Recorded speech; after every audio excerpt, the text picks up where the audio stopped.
الله أكبر. تدري أن النبي صلى الله عليه وسلم نهى عن الجري وانت رايح للصلاة، والمفروض تمشي بشويش وما تجري، لأن النبي صلى الله عليه وسلم يقول: إذا سمعتم الإقامة فامشوا إلى الصلاة فعليكم بالسكينة والوقار ولا تسرعوا، فما أدركتم فصلوا وما فاتكم فأتموا. الله أكبر.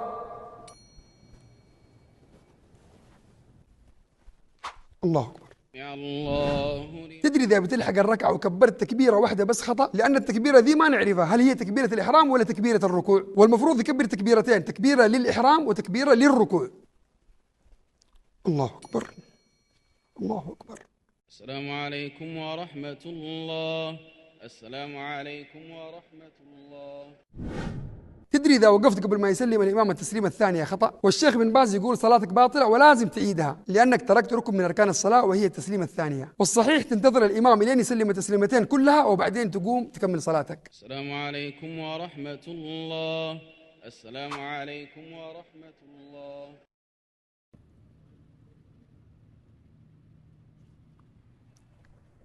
الله أكبر.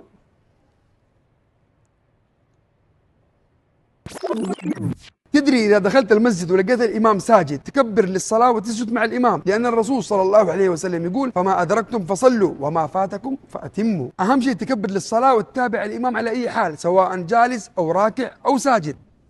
الله.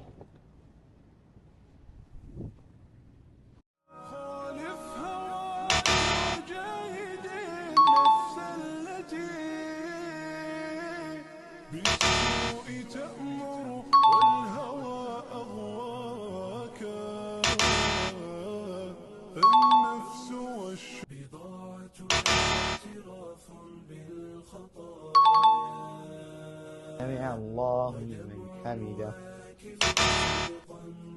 سمع الله لمن حمده.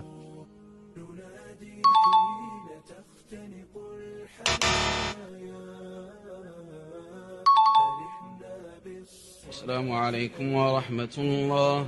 السلام عليكم ورحمة الله. السلام عليكم ورحمة الله. السلام عليكم ورحمة السلام عليكم ورحمة الله. السلام عليكم ورحمة الله. تدري يوم تقول السلام عليكم ورحمة الله بدون ال التعريف خطأ، والصحيح تقول السلام عليكم ورحمة الله بال التعريف. السلام عليكم ورحمة الله. السلام عليكم ورحمة الله. الحمد لله رب العالمين الرحمن الرحيم مالك يوم الدين. تدري أنه تسكين الحروف المتحركة خطأ وممكن تبطل صلاتك، وخاصة في سورة الفاتحة لأنها ركن من أركان الصلاة، والصحيح تقرأ الفاتحة زي ما قال النبي صلى الله عليه وسلم: الحمد لله رب العالمين الرحمن الرحيم مالك يوم الدين. الله أكبر. تدري أنه في كثير يغلطوا في التكبير يقولوا الله أكبر بالواو وهذا غلط، والصحيح تقول الله أكبر بالهمزة وهذا هو الصح. الله أكبر. تدري إذا جلست على رجلينك أثناء التشهد أول جلسة بين السجدتين غلط؟ وعائشة رضي الله عنها قالت في وصف صلاة النبي صلى الله عليه وسلم: كان يفرش رجله اليسرى وينصب اليمنى، يعني تجلس على رجلك اليسار وتخلي رجلك اليمين واقفة. الله أكبر.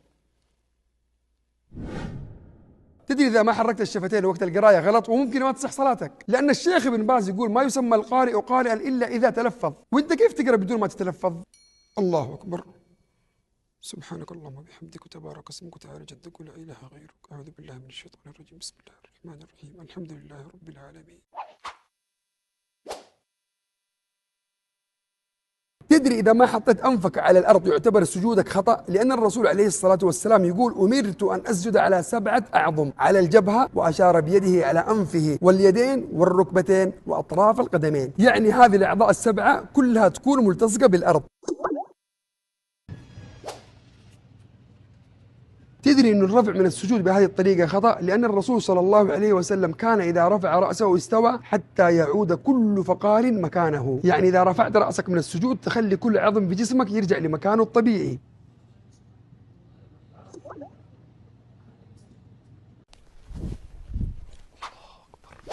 تدري أن النبي صلى الله عليه وسلم نهى عن تشمير الثوب في الصلاة إلا إذا كان للضرورة، لأن الصلاة بهذه الطريقة تحس ما في لا خشوع ولا تواضع. يقول الرسول صلى الله عليه وسلم: أمرت أن أسجد على 7 لا أكف شعرا ولا ثوبا.